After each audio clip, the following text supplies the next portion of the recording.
Hello అండి. Welcome back to my channel. ఎలా ఉన్నారు అందరూ? బాగున్నారా? ఇదైతే రథసప్తమి రోజు తీసిన వీడియో. అయితే చాలా మంచిగా చేసుకున్నాను. ఎందుకంటారా? సొంత ఇంట్లో చేసుకున్నాను. నాకు నచ్చినట్టు చేసుకున్నాను. నాకు నచ్చినట్టు రథసప్తమి పూజ ఎలా చేయాలో అలా చేసుకున్నాను తృప్తిగా. ఒక్కొక్కరు ఒక్కొక్కలా చేస్తారనుకోండి. సో, నాకు తెలిసినట్టు నేను చిన్నప్పటి నుంచి మమ్మీ వాళ్ళు గానీ, అత్తయ్య వాళ్ళు గానీ నాకు పెళ్ళైన తర్వాత అత్తయ్య వాళ్ళు గానీ ఎలా చేశారో అది చూసి నేను ఇలా చేయాలి అనుకున్నాను. సో, ఫస్ట్ టైం అయితే నేను ఆ విధంగా అయితే చేసుకున్నాను. పొద్దున్న లేచి స్నానం అయిన తర్వాత ఫస్ట్ సూర్య భగవానుడికైతే ఆర్ఘ్యం అయితే సమర్పించాను. ఇంకా సూర్యుడైతే వస్తూ రానట్టు అలా ఉండిపోతున్నాడు. మబ్బులైతే వేస్తున్నాయి. కొద్దిసేపు బయటకొస్తున్నాడు. ఇంకొద్దిసేపు అయితే మబ్బుల్లో దాగుంటున్నాడు. ఆర్ఘ్యం అయితే ఇచ్చేసాను కదా అని చెప్పి ఇంకా కిందకొచ్చి నేను పాయసం కోసమైతే అన్నీ రెడీ చేసి పెట్టుకుంటున్నాను. ఇంకా వాళ్ళైతే లేవలేదు. ఈసారి గ్యాస్ మీద కాకుండా బయట కారిడార్‌లో ఫస్ట్ మెయిన్ గేట్ దగ్గర అయితే నేను పొయ్యి అయితే పెట్టుకున్నాను. ఇక్కడ యాక్చువల్‌గా అయితే పిడకలతో చేసుకోవాలి. బట్ ఇక్కడేంటంటే నేను గాలి ఫుల్‌గా వస్తుంది. అటు నుంచి ఇటు నుంచి ఫుల్‌గా గాలి రావడంతో ఇటుక బెడ్డలైతే పెట్టుకున్నాను. డైరెక్ట్‌గా టైల్స్ మీద మనం అగ్గిమంట పెట్టకూడదు కదా అని చెప్పేసి కింద రథం ముగ్గు వేసి కింద అయితే కొంచెం ఇసుక వేసి దాని మీద ఇటుక బెడ్డలు పెట్టాను. 12 times this is ఓం సూర్యదేవాయ నమః అను.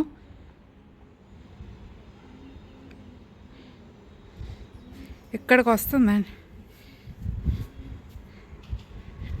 అప్పుడు మాత్రం సూర్యుడు చాలా మంచిగా కనిపించింది. ఫుల్‌గా ఎండ అయితే వచ్చింది. ఇంకా పాప మా వారు కూడా స్నానం అయితే అయిపోయింది. ఇంకా వాళ్ళు కూడా సూర్య నమస్కారం అయితే చేసుకోవడానికి ఆర్ఘ్యం ఇవ్వడానికి అయితే మీదకి మేడపైకి అయితే వచ్చారు.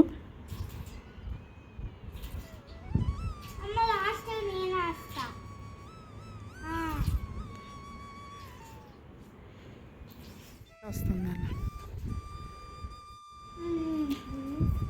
ఒకసారి వేసికండి. ఎలా మామూలుగా ఇలాగా వేసి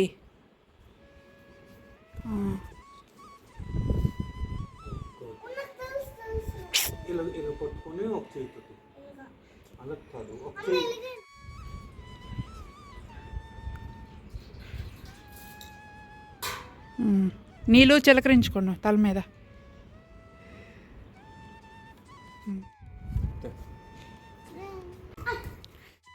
పూజా వీడియోస్ చూస్తే మీకు చాలా వరకు ఐడియా ఉంటుంది. పాపని పూజల్లో మాత్రం ఇన్వాల్వ్ చేస్తుంటాను. చిన్నప్పటి నుంచి ఇవన్నీ తెలుసుకుంటే పెద్దయ్యాక కష్టం అనిపించదు. అదేదో చెయ్యాలి కదా అన్నట్టు ఉండదు. సో, చిన్నప్పటి నుంచి అందుకే ఇన్వాల్వ్ చేస్తాను. చదువు జ్ఞానంతో పాటు పూజ గురించి కానీ పూజా రిచువల్స్ అవి ఎందుకు చేస్తాము, సో అవి కూడా తెలిసి ఉండాలి. అదైతే నేను నమ్ముతుంటాను. చిన్నప్పటి నుంచి అవి ఇంట్రెస్ట్ ఉంటేనే పెద్ద అయ్యాక ఆటోమేటిక్గా ఏమైనా చెయ్యాలంటే ఏదైనా చదువుతో పాటు దైవభక్తి కూడా ఉండాలి. ఏదో ఫార్మాలిటీగా చేసామని కాకుండా అది అసలు ఎందుకు చేస్తున్నాము, ఆ పూజ యొక్క ఇంపార్టెన్స్ ఏంటి అనేది కూడా తెలిసి ఉండాలి. పెద్దయినప్పటికీ మనం ఎక్కడుంటామో తెలీదు. లైఫ్ స్టైల్ అప్పుడు ఎలా ఉంటుందో కూడా తెలీదు. సో, అందుకనే ఇప్పటి నుంచే పిల్లలకి అన్నీ నేర్పిస్తే పెద్దయిన తర్వాత వాళ్ళకది కష్టం అనిపించదు. అట్‌లీస్ట్ అటువైపు అయినా సరే ఇన్వాల్వ్ అవుతుంటారు. సో, మంచి చెడు కూడా తెలుసుకుంటారు. దైవశక్తి కూడా వాళ్ళ వెంటే ఉంటుంది. ఇంకా నేను అవంతా రెడీ చేసిన తర్వాత ఇంకా ఆవు పాలు, స్వచ్ఛమైన ఆవు పాలు ఈసారైతే ఎప్పుడు ప్యాకెట్ పాలే వేసుకునేదాన్ని. ఈసారైతే స్వచ్ఛమైన ఆవు పాలైతే ఇంకా పాలు పొంగించుకున్నాను. మేము డైలీ ఇవే వాడుకుంటామంట వాడికి. సో, ఆ రోజు ఇంకా ఈసారి రథసప్తమికి ఇంకా ఆవు పాలతో అయితే పొంగించుకున్నాను. కింద పైన ఇటుక బెడ్లు సపోర్ట్ పెట్టుకున్నాను. కింద మాత్రము పిడకలు ఇంకా ఎదురు కర్రలు ఉంటాయి కదా, సో అవైతే ఊరు నుంచి వచ్చినప్పుడు తెచ్చుకున్నవి అవైతే పెట్టుకున్నానమాట. ఇంకా ఇక్కడ ఈ మంట గురించి అయితే కుస్తీ పడుతున్నాము. ఎందుకంటే అటు నుంచి గాలి వస్తుంది కదా, ఫుల్ పొగ వచ్చేస్తుంది.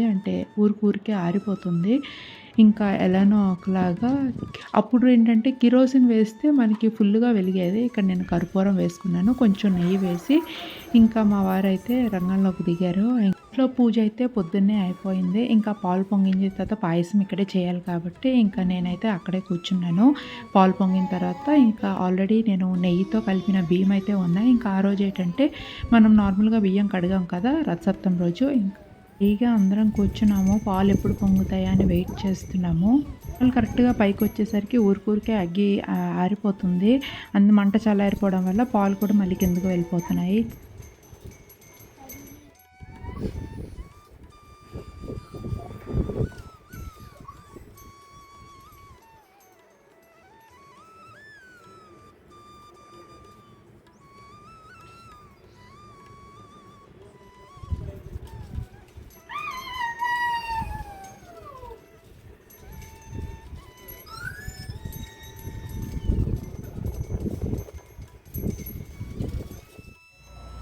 పాప ఫస్ట్ టైం ఇలా చూడడం. అంటే లాస్ట్ టైం ఏంటంటే చిన్నప్పుడు ఎప్పుడో చూసింది. కాకపోతే అంత ఐడియా ఉండదు కదా చిన్నప్పుడు. అండ్ లాస్ట్ ఇయర్ అయితే ఇంట్లో చేసుకున్నాము గ్యాస్ మీద. అది నార్మల్‌గా పాలు పొంగిపోయి అమ్మ అదే అనేది. బట్ ఈసారి రథసప్తమి దాని విశిష్టత అసలు ఏంటి? ఎందుకు పాలు పొంగిస్తాం అనేది కూడా తనకు ఒక క్లారిటీ వచ్చింది. అంటే మనం పూజ చేసేటప్పుడు ఇన్వాల్వ్ చేస్తూ ఉంటే వాళ్ళకి ఒక అంటే ఎందుకోసం చేస్తున్నాము, అసలు పాలు ఈరోజు ఎందుకు పొంగిస్తున్నాం అనేది కూడా వాళ్ళకి ఒక ఐడియా ఉంటుంది. సో, ఇంకా పాలైతే పొంగిపోయాయి కదా! ఇంకా ముగ్గురం కూడా 3 దోసెలైతే వేసాము. చాలులే నాన్న, మళ్ళీ ఉడకదు. ఉడకదు నాన్న, చిన్న తప్పేది కదా. ఇక్కడి వరకు మంచిగానే అయిపోయింది. బట్ పాయసం చేసేటప్పుడు అసలైన కుస్తీ అయితే పడ్డాము. ఎందుకంటే పాయసం అంత త్వరగా ఉడకదు కదా! నార్మల్‌గానే మనము గ్యాస్ మీద వండితే చాలా లేట్‌గా అవుతుంది వాటర్ యాడ్ చేస్తూ. బట్ ఇక్కడ మాత్రం ఏంటంటే వాటర్ యాడ్ చేయకుండా చేయాలి కాబట్టి కొంచెం టైం పట్టింది బాగానే. పూజ కొంచెం లేట్ అయింది. బట్ ఏంటంటే మంచిగా జరిగింది పూజ మాత్రము. తోసికి నాన్న.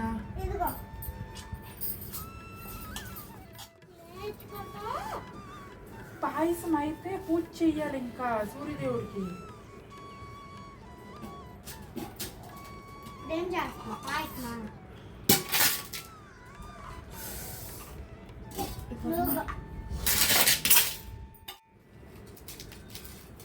ఏది చేసినా దోపే కదా.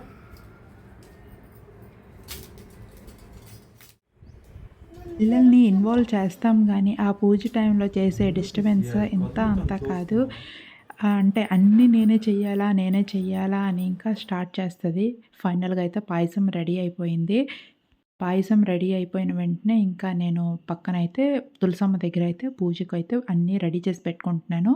సో, పూజ ప్రాసెస్ అందరికీ తెలిసే ఉంటుంది. ఒకవేళ డీటెయిల్‌గా కావాలి అంటే నా లాస్ట్ వీడియో కూడా ఉంటుంది. అండ్ ఇక్కడ కూడా నేను ఎక్స్‌ప్లెయిన్ చేస్తాను. నార్మల్‌గా మనకి తులసమ్మ ఉంటే తులసమ్మ దగ్గర చేసుకుంటే మంచిది. అంటే గుమ్మంలో ఎండ కిరణాలు పడతాయి కదా! సూర్యకిరణాలు. సో, అక్కడ పడితే మంచిది. అండ్ పాలు పొంగించేటప్పుడు కరెక్ట్‌గా సూర్యకిరణాలు కూడా పడ్డాయి నేను పాలు పొంగించేటప్పుడు. అలా కాదు అనుకుంటే మనము ఇంట్లో గ్యాస్ మీద అయితే పెట్టుకుంటాము. యాక్చువల్‌గా అయితే పిడకలు ఫుల్లుగా పెట్టి మన ఊర్లో సైడ్ ఏంటంటే పిడకలు ఫుల్లుగా పెట్టేసి దాని మీద ఒక తపాలు పెట్టి మనం పాలైతే పొంగించుకుంటాము. యాక్చువల్ ప్రాసెస్ అది. బట్ ఇక్కడ నాకు అవ్వలేదు కాబట్టి నేను ఇలా ఇటుక పెట్టెలు సపోర్ట్ పెట్టి కింద అంటే పిడకలు పెట్టి చేసుకున్నాను. ఒకవేళ మనకి ఇలాగా బాల్కనీ ఇలా లేకపోతే మనం ఇంట్లో అయినా లాస్ట్ ఇయర్ అయితే నేను రెంట్ హౌస్‌లో ఉన్నాను కదా! అది దేవుడి గది దగ్గర అయితే నేను పెట్టుకున్నాననమాట. కింద పసుపు రాసి, ముగ్గు వేసి, పీట పెట్టి నార్మల్‌గా మనం చిక్కుడుకాయల రథం అయితే చేసుకుంటాం. 7 చిక్కుడుకాయలతో రథం చేసుకొనైతే మనం పెట్టుకుంటాము. అండ్ ఇక్కడైతే నేను తులసమ్మ దగ్గర అయితే ఈ సంవత్సరం చేసుకున్నాను. నాకు వీలుంది కాబట్టి నేను ఇలా చేసుకున్నాను. పీట మీద ఒక రథం ముగ్గు వేసి, కింద రథం వేసి, ఒక పీట మీద అయితే ఇలాగ చిక్కుడుకాయలతో చేసిన రథం అయితే యాక్చువల్‌గా కథలో ఎటుంటుందంటే గోల్డ్‌తో, వెండితో దేనితోనైనా చేసుకుంటారు. బట్ అందరికీ అందరూ అలా చేసుకోలేరు కదా అని చెప్పి చిక్కుడుకాయలతో రథం చేసుకోవచ్చని ఆ కథలోనే ఉంటుంది. ఇది మనము వాళ్ళు చెప్పిందైతే కాదు. కథలోనే అప్పుడు రోజుల్లోనే కథ రాసినప్పుడే ఇలా అయితే పెట్టారనమాట. సూర్య భగవానుడి ఫోటో ఉన్న ప్రతిబింబం ఉన్నా సరే అక్కడ పెట్టుకొని పూజ చేసుకోవచ్చు. లేకపోతే నార్మల్ తమలపాకు ఉంటుంది కదా! తమలపాకు మీద సూర్యబింబం వేసి ఇంకా ఆ రథం ఉంటుంది కదా! రథం మధ్యలో అయితే పెట్టుకుంటాము. ఇంకా సూర్యుడికి ఎరుపు అంటే ఇష్టం కాబట్టి ఎరుపు రంగు పువ్వులు సో, వాటితో అయితే మనం పూజ చేసుకుంటాం అనమాట. అంటే ఎరుపు రంగు పువ్వులతో సూర్యుడిని అయితే అలంకరించుకుంటాము. దగ్గర ఇలా ఇత్తడితో ప్లేట్ ఉంది కాబట్టి నేను ఆ ఇత్తడి ప్లేట్ మీద అదే రథం అనుకోని ఇంకా చిగురుకాయ రథం పెట్టేసి కింద నా దగ్గర ప్రతిబింబం అయితే లేదు సూర్యుడిది. ఇంకా తమలపాకు మీద సూర్యుడి ప్రతిబింబం పెట్టుకొని అయితే నేను ఇంకా పూజ చేసుకున్నాను. ఇంకా పక్కనే ప్లేట్‌లో ఏంటంటే గోధుమలు వేసుకొని 7 జిల్లేడు ఆకులతో ఏంటంటే ఇంకా దీపం పెడదాము అని చెప్పి ఇంకా అంటే మా వారి చేత, మా పాప చేత అయితే దీపం పెట్టిద్దామని చెప్పేసి నేను అక్కడైతే అండ్ ఇది ఎలా ఎందుకు పెడతారు అంటే దీపం ఎందుకు ఇలా పెడతారు అంటే ఆరోగ్యం కోసం అయితే పెడతారు. పెద్దవాళ్ళు చెప్పిందే నేను చెప్తున్నాను. నా సొంత ఆలోచన, నా సొంత ప్రయోగాలు అయితే కాదు. కథలో కూడా ఉంటుందన్నమాట. ప్రతీది కూడా కథలో ఉన్నట్టే నేను చేస్తున్నాను. అలాగే నేను చిన్నప్పుడు చూసిన పూజా విధానాలు కూడా నేను చూసి నాకు తెలిసినవి చేసుకున్నానన్నమాట. కొత్తగా నేను కొని తెచ్చుకొని అంటే ఏవో అటు ఇటు చూసి పద్ధతులనైతే నేను ఏవి కూడా ఫాలో అవ్వలేదు. అనుకూలం బట్టి ఆ టైంకి ఎలా మనకి వీలైతే అలా అయితే మనం పూజ అయితే చేస్తాము. భగవానుడి పక్కనే చిన్న వినాయకుడిని అయితే పెట్టి పూజ చేస్తాం. మనం ప్రతి పూజకి అంటే వినాయకుడికి కూడా పూజ చేయాలి కదా. సో ఈ పూజనే కాదు ఏ పూజ కూడా వినాయకుడికి ఫస్ట్ మొదట పూజ చేసిన తర్వాతే ఇంకా సూర్యభగవానుడికి అయితే పూజ చేస్తాం. కాబట్టి కంపల్సరీ పసుపుతో చేసిన వినాయకుడిని అయితే పెట్టి మనం తాంబూలం సూర్యభగవానుడికి ఎలా తాంబూలం ఇస్తామో వినాయకుడికి కూడా అక్కడ అలాగే తాంబూలం పెట్టి పూజ అయితే స్టార్ట్ చేస్తాము. ఫస్ట్ దీపాలు అయితే నార్మల్గా మనము నెయ్యి అయినా పెట్టుకోవచ్చు, నువ్వుల నూనె అయినా వేసుకొని దీపాలు అయితే వెలిగించుకోవచ్చు. సో దీపాలకి ఫస్ట్ పూజ చేసిన తర్వాత ఇంకా మా వారి చేత పాప చేత కలిపి ఇంకా ప్రసాదాలు కూడా పెట్టేశాను. ప్రసాదాలు పెట్టేసిన తర్వాత ఇంకా వాళ్ళ చేత అయితే దీపం వెలిగించాను. ఇక్కడైతే నేను 7 ఆకులు అయితే కింద పెట్టుకున్నాను. జిల్లేడు ఆకులు కాకుండా చిక్కుడు ఆకులు ఉంటే ఇంకా మంచిది. బట్ ఆ చిక్కుడు ఆకులు ఇప్పుడు దొరకవు కదా సిటీస్లోన. వీలైతే మంచిదే, లేకపోతే తమలపాకులు పెట్టి 7 ఆకులు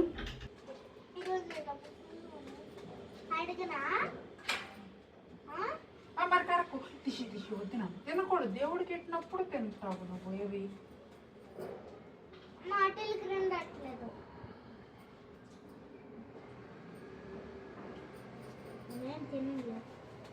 తీసి నువ్వు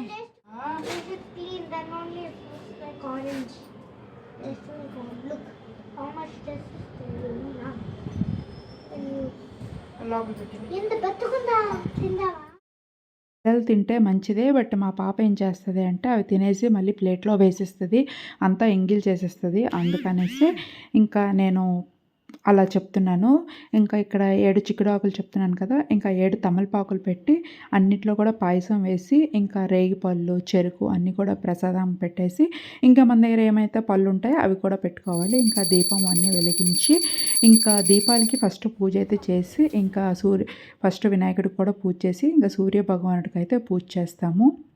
ఇక్కడ చూసారు కదా హోంవర్క్ కలరింగ్ చేద్దామని చెప్పి మొత్తం సెట్టే తెచ్చేసింది. ఆ ఉన్ని ప్లేస్లో పూజ చేసుకుందాము అంటే ఇంకా ఇవన్నీ కలరింగ్ చేస్తుందంట, హోంవర్క్ చేస్తుంది. పూజ చేయడం ఒక ఎత్తు, తర్వాత అక్కడ కూర్చొని చాలా బిజారు చేస్తుంది. నాకు తెలియదు, వీడియో రికార్డ్ అయినప్పుడు నేను ఇదంతా అబ్జర్వ్ చేయలేదు. ఎడిటింగ్ చేస్తున్నప్పుడు ఇదంతా అబ్జర్వ్ చేశాను. ఇంకా మా వారి చేత అయితే గోధుమల దీపం కూడా వెలిగించేశాను.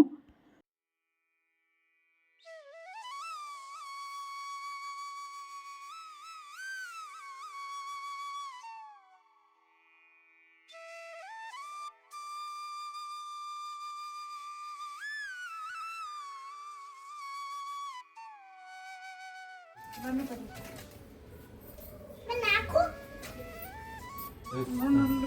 దీపం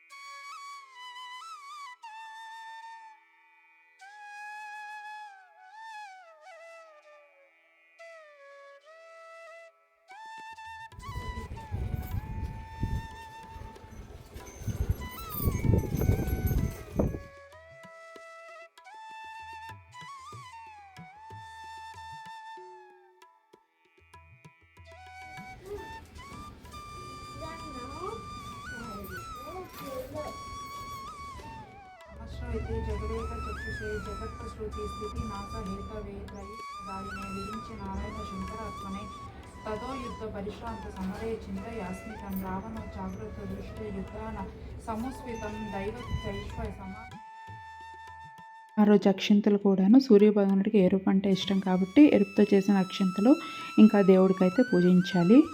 అష్టోత్తరాలు కథ, సూర్యమండలం, సూర్యాష్టకం అవైతే చదువుకున్నాను. ఇంకా రథసప్తమి విశిష్టత కథ ఉంటుంది ఆన్లైన్లోనే. బుక్ అయితే నా దగ్గర లేదు, నేను ఆన్లైన్లో వెతికితే దొరికింది. సో ఇంకా అది కూడా చదువుకొని ఇంకా పూజ అయితే కంప్లీట్ చేశాను నేను. ఇంచుమించు అందరూ కూడా ఈ విధంగానే పూజ చేసుకుంటారు. చేసే ప్రాసెస్ కొంచెం అటు ఇటు ఉంటుంది, కానీ ఇంచుమించు కథ అంతా కూడా అంటే ప్రాసెస్ అంతా ఇలానే ఉంటుంది. లాస్ట్ ఇయర్ నేను అలా చేసుకున్నాను. ఈ ఇయర్ నాకు ఇలా వీలుంది కాబట్టి ఇంకా ఇక్కడే చేస్తే ఇలానే కంటిన్యూ చేసుకుంటాను. ఇక్కడైతే దీపాలు ఊరికే కొండెక్కిపోతున్నాయి. గాలి చెప్పాను కదా, ఫుల్గా అటువైపు నుంచి ఇటువైపు నుంచి గాలి అయితే వస్తుంది.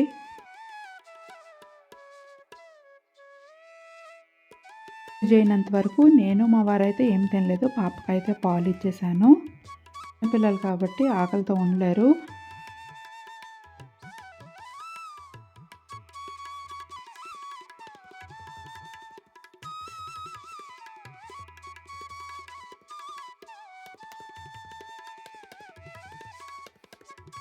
వీడియోలో చూస్తున్నారు కదా, పాప అయితే ఒక్క దగ్గర కూర్చోలేదు, డిస్టర్బ్ చేస్తూనే ఉంది. కోపం వస్తుంది. బట్ ఏంటంటే పూజ టైంలో ఉన్నాను కదా, ఇంకా ఆ టైంలో ఏం అనలేక ఇంకా సైలెంట్గా కూర్చున్నాను. ప్రసాదం విషయంకొస్తే మళ్ళీ అడుగుతారేమో, పిల్లలు తింటే మంచిదే కదా అని చెప్పి. తింటే మంచిదే, అంటే దేవుడికి పెట్టినా పిల్లలు తిన్నా మంచిదే. బట్ ఏంటంటే ఆ టైంలో ఎంగిల్ చేసేస్తారు. ఆ టైంలో వాళ్ళు మిస్టేక్ చేసినప్పుడు మనం చెప్పలేకపోతే అది వాళ్ళకి అది తప్పని తెలీదు. సో అందుకనే నేనేంటంటే ఇదనే కాదు, ఏ మిస్టేక్ చేసినా నేను ఆ టైంలోనే చెప్తాను. ఇఫ్ ఇన్ కేస్ మనం ఆ టైంలో కాదు, చిన్నపిల్లలే కదా అని చెప్పేసి మనం వదిలేస్తే అది తర్వాత వాళ్ళు రెక్టిఫై చేసుకోరు. సిచ్యువేషన్ అనేది మనకి కనిపించదు. అంటే వాళ్ళకి కనిపించదు.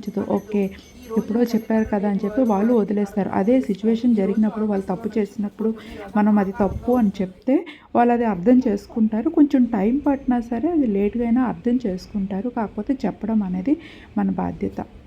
అందరూ ఇలా చెయ్యాలి అని చెప్పట్లేదు. బట్ నేనేంటంటే కరెక్ట్ వేలో వెళ్తే మిస్టేక్స్ అనేవి ఆటోమేటిక్‌గా ఒక్కసారి రెక్టిఫై అవ్వకపోయినా కొంచెం కొంచెంగా అయినా రెక్టిఫై అవుతుంటారు. బట్ తప్పు చేసినప్పుడు చెప్పాలి అనేది నా ఆలోచన.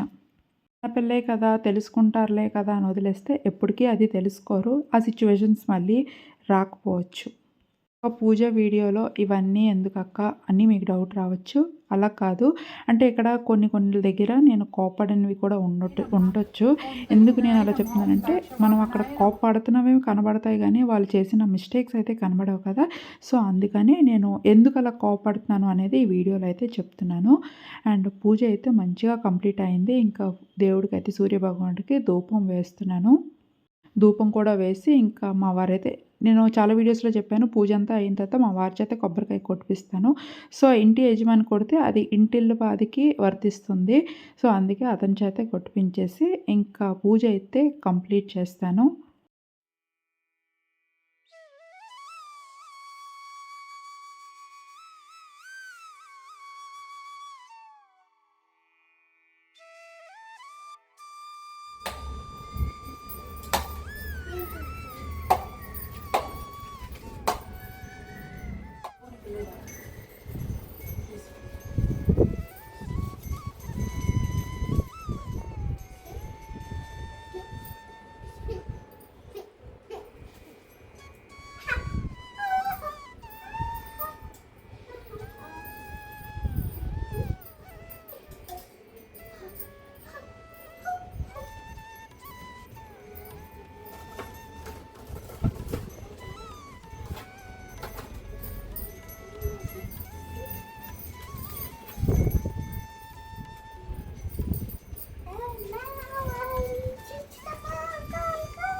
ఇషి ఆర్తిస్తుందా?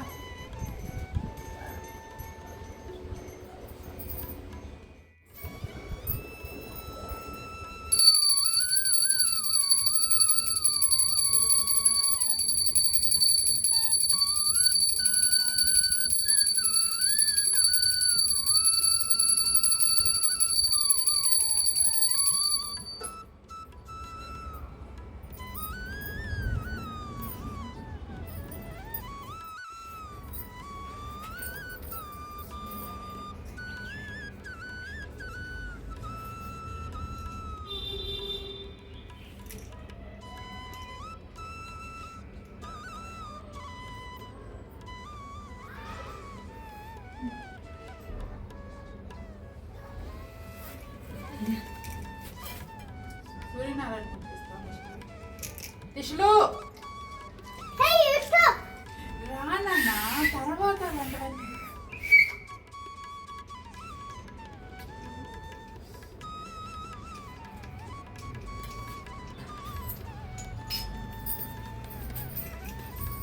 దండం పెట్టండి.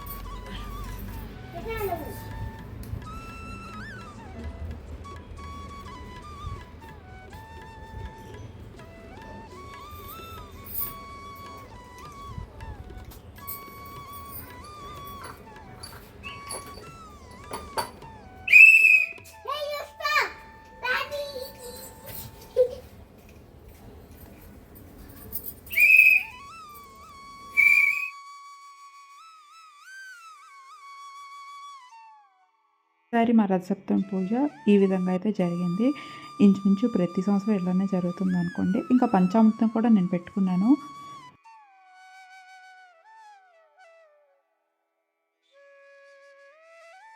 ఆ పూజ అయితే ఈవినింగ్ అయితే కదిపించేసాను. అంటే ఈవినింగ్ ఎక్కడికక్కడైతే తీసి ఇంకా పెట్టేసాననమాట.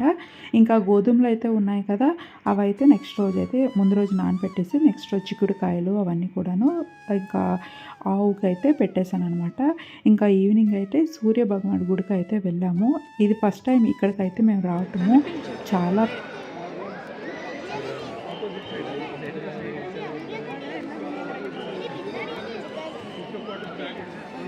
పెద్ద గుడి అంటే జాతరలాగే జరిగింది. మేమైతే ఫస్ట్ టైం దొమ్ములు దగ్గర ఉంది. బెంగుళూరులో ఏవైనా ఉంటే వెళ్ళండి. చాలా ఫేమస్ గుడి అంట. ఇప్పటి వరకు మాకు తెలీదు. అనుకోకుండా ఏ టెంపుల్‌కి వెళ్దాము. లాస్ట్ ఇయర్ వేరే టెంపుల్‌కి వెళ్ళాం. అనుకోకుండా ఇలా చూస్తే ఈ టెంపుల్ అయితే కనిపించింది. చాలా పెద్ద క్యూ లైన్ ఉంది. మేము ఆల్మోస్ట్ 45 మినిట్స్ ఆ లైన్‌లోనే ఉన్నాము. దర్శనం చాలా బాగా జరిగింది. బట్ క్యూలో ఉండడమే చాలా సేపు పట్టేసిందనమాట. మార్నింగ్ మేబీ రథం అయితే ఊరేగించారు చూసారు కదా! 3:00, 4:00కి రథం అయితే ఊరేగించున్నారు. చాలా మంచిగా డెకరేట్ చేశారు. అండ్ ఇదైతే లోపల అవే అండ్ ఇంటర్నల్‌గా చాలా గుడులైతే ఉన్నాయి. ఇదైతే పైన చాలా మంచిగా డెకరేట్ చేశారు. పక్కనే కళ్యాణ మండపం కూడా ఉంది.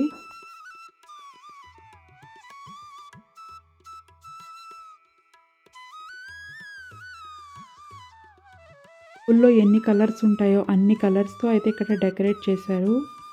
బాజా భజంత్రీలతో మంచిగా పూజ చేశారు. ఇంకా చూసారు కదా! సూర్యభగవానుడి మొత్తం గుడి చుట్టూ అవే ఉంటాయన్నమాట. ఫోటోలు గానీ, ఇంకా పెయింటింగ్స్ కానీ, స్కల్ప్చర్స్ కానీ చాలా మంచిగా ఉంది.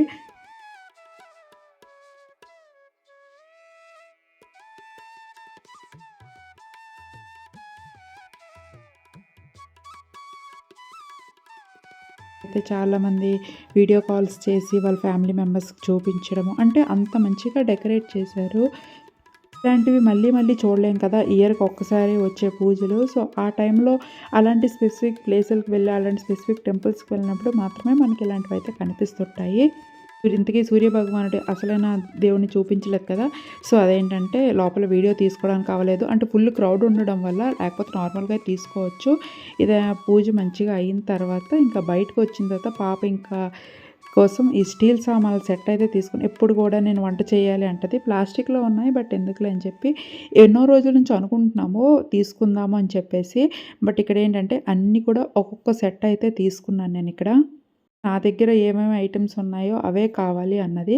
సో, ఇంకా తన కోసమైతే ప్రతీది కూడా అన్నీ ఒక్కొక్కటైతే తీసుకున్నాను. చూపిస్తాను నేనేమేమి తీసుకున్నాను అనేది. చాలా క్యూట్‌గా ఉన్నాయి. చిన్నప్పుడు మనం మట్టి మట్టి సామాన్లతో ఆడుకునేవాళ్ళం కదా! ఇవైతే చాలా క్యూట్‌గా అనిపించాయి. నాకే నచ్చాయి అంటే పిల్లలైతే ఈజీగా ఆడుకుంటారు.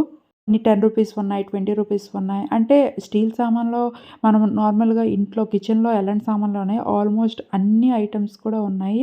చిన్న చిన్న క్యారీ సెట్స్, ఓవెన్స్ అన్నీ కూడాను. ఇంకా పాప అయితే ఫుల్ హ్యాపీ.